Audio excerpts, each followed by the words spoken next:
ఏమాత్రం నీటి వసతి ఉన్నా రైతులు సాగుకు మొగ్గు చూపే ధాన్యపు పంట వరి. తెలంగాణలో నీటి వసతి కింద చాలా మంది రైతులు ఇప్పటికే యాసంగి పంట కోసం నార్లు పోసి నాట్లు వేస్తుండగా కొందరు ఇప్పుడిప్పుడే నార్లు పోసుకుంటున్నారు. అవకాశాన్ని బట్టి నేరుగా విత్తే విధానాలను అనుసరిస్తున్నారు. రబీ సాగులో సాధారణంగా ఒక ప్రతికూల సమస్య కనిపిస్తూ ఉంటుంది. అదేంటంటే పైరు ఎర్రబడడం లేదా పాలిపోవడం. ఈ సీజన్లో ఉండే చలి వల్ల ఇలాంటి సమస్య కనిపిస్తుంది. ఇందుకు సూక్ష్మ పోషక లోపాలే ప్రధాన కారణం.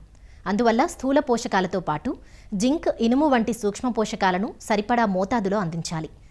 యాసంగి వరి పైరులో ఈ లోప లక్షణాలను గమనించుకుని సవరణ చర్యలు చేపట్టాలంటూ వివరాలు తెలియజేస్తున్నారు హైదరాబాద్లోని ప్రొఫెసర్ జయశంకర్ తెలంగాణ రాష్ట్ర వ్యవసాయ విశ్వవిద్యాలయం అఖిల భారత ద్వితీయ మరియు సూక్ష్మ పోషక విభాగం ప్రధాన శాస్త్రవేత్త డాక్టర్ సుకృత్ కుమార్. వరి పంట అనేది మనము రాష్ట్రంలో వానాకాలం మరియు యాసంగిలో అత్యధిక ఏరియాలో పండించేటువంటి అతి ముఖ్యమైన పంట. సాధారణంగా మనము ఎరువులను గురించి గమనించినట్లయితే వానాకాలంలో కంటే కూడా రబీ కాలంలో మనం ఎక్కువ మోతాదులో ఎరువులను వేయాల్సిన అవసరం ఉంటుంది. సాధారణంగా చూసినప్పుడు మనకు వచ్చే దిగుబడి కూడా వానాకాలం కంటే కూడా యాసంగిలో వరి పంట దిగుబడి అధిక మోతాదులో ఉంటుంది. ఇందుకు గాను అధిక మోతాదులో రసాయనిక ఎరువులను వినియోగించడం జరుగుతుంది. వానాకాలంలో కంటే కూడా యాసంగిలో 60 కిలోల నత్రజని, 24 కిలోల భాస్వరము, 16 కిలోల పొటాషియంను వినియోగించడం జరుగుతుంది. ఈ విధంగా ప్రధాన పోషకాలను వినియోగిస్తూ ద్వితీయ పోషకాలు మరియు సూక్ష్మ పోషకాలపైన సరి అయిన అవగాహన లేకపోవడం వల్ల వారు సవరణ చర్యలను చేపట్టడం లేదు. మనము గమనించినట్లయితే సూక్ష్మ పోషకాలైనటువంటి జింకు, ఇనుము మరియు బోరాన్ అను సూక్ష్మ పోషకాలు ముఖ్యంగా నేలల లోపల తక్కువ పరిమాణంలో కలవు. ఇవి పంటలపైన తమ ప్రభావాన్ని చూపిస్తూ ఉన్నాయి. మన రాష్ట్రంలో జింకు అన్న సూక్ష్మ పోషకము అత్యంత తక్కువ మోతాదులో నేలలో అందుబాటులో ఉన్నటువంటి సూక్ష్మ పోషకము. దీనివల్ల సాధారణంగా పంట లోపల పోషక లోపాలు అనేది ఏర్పడడం జరుగుతుంది. జింకు లోపం రావడానికి కారణం ఏంటంటే నేల లోపల ఉన్నటువంటి జింకు మొత్తాన్ని మొక్కలు తీసుకోవడం వల్ల, అదేవిధంగా ఎక్కువ దిగుబడిని ఇచ్చేటువంటి వరి వంగడాలను పండించడం వల్ల నేలలోని జింక్ లవణ ధాతువు అనేది తగ్గిపోవడం జరుగుతుంది.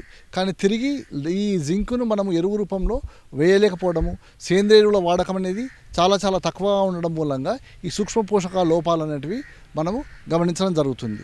వరి లోపల సాధారణంగా కనిపించేటువంటి సూక్ష్మ పోషక లోపం ఏమిటి అంటే జింక్ లోపము.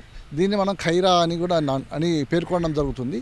వరి పంటలోని పైనుండి గమనించినప్పుడు 3 లేదా 4వ ఆకు లోపల మధ్య అయిన పాలిపోయినట్లుగా ఉండడం జరుగుతుంది. ఒకవేళ ఈ జింక్ ధాతు లోపం కనుక మరీ పెరిగినట్లయితే ఈ ఆకులు ఎండిపోయి పైన ఉన్నటువంటి ఆకులు అంటే ముదురు ఆకుల లోపల తుప్పు రంగు మచ్చలు ఏర్పడతాయి, ఆకులు గిడసబారతాయి.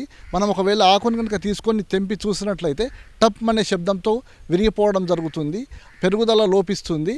ఇవి సాధారణంగా మనకు జింక్ పోషక లోపం వలన వరి పంట లోపల లక్షణాలు కనిపిస్తూ ఉంటాయి. అదేవిధంగా మొక్కజొన్నలోను, వంగ లాంటి పంటల్లోనూ ఈ జింక్ లోప లక్షణాలను మనము గమనించవచ్చు. ఈ జింక్ లోప నివారణకు గాను సాధారణంగా నేలలో ప్రతి రబీ పంట కాలంలో 20 కిలోల జింక్ సల్ఫేట్ను ఎకరానికి వాడుకున్నట్లయితే ఈ జింక్ లోపాన్ని మనము సవరించుకునేటువంటి అవకాశం ఉంటుంది. ఒకవేళ నేలలు కనుక చౌడు నేలలు అయినటువంటితే ఈ జింక్ సల్ఫేట్ యొక్క పరిమాణాన్ని డబుల్ అంటే రెట్టింపు చేసుకొని వేసుకోవాల్సినటువంటి అవసరం ఉంటుంది. పంట పెట్టినాక, పంట ఉన్నప్పుడు కనుక ఈ జింక్ లోపం కనుక ఏర్పడినట్టయితే ఈ జింక్ లోప నివారణకు గాను 2 గ్రాముల జింక్ సల్ఫేట్ను 1 లీటర్ ద్రావణానికి కలిపి 5 రోజుల వ్యవధిలో 2 నుండి 3 సార్లు పిచికారీ చేసుకున్నట్లయితే జింక్ లోప నివారణ జరిగి మనకు కావాల్సినటువంటి అధిక దిగుబడులు పొందే అవకాశం ఉంటుంది. జింక్ సల్ఫేట్లో సుమారు 21% వరకు జింక్ ఉంటుంది. అదేవిధంగా వరి పంట లోపల గమనించదగినటువంటి 2వ పోషక లోపం ఏదైనా ఉంది అంటే ఇనుము ధాతు లోప లక్షణాలను మనం గమనించినట్లయితే ఆకులు అనేటివి తెలుపు రంగుకు మారిపోయి ఎండిపోవడం జరుగుతుంది. మొక్క అనేది పెరగకుండా ఉండడం జరుగుతుంది. దీని లోప నివారణకు గాను 2 నుంచి 5 గ్రాముల ఐరన్ సల్ఫేట్ని 0.5 నుండి 1 గ్రామ్ నిమ్మ ఉప్పుతో కలిపి మనము పిచికారీ చేసుకున్నట్లయితే ఇనుప ధాతు లోపాన్ని నివారించుకోవచ్చు. ఈ విధంగా సూక్ష్మ పోషకాలను మనము నివారణ చర్యలు చేపట్టడం ద్వారా అధిక దిగుబడులు పొందవచ్చు.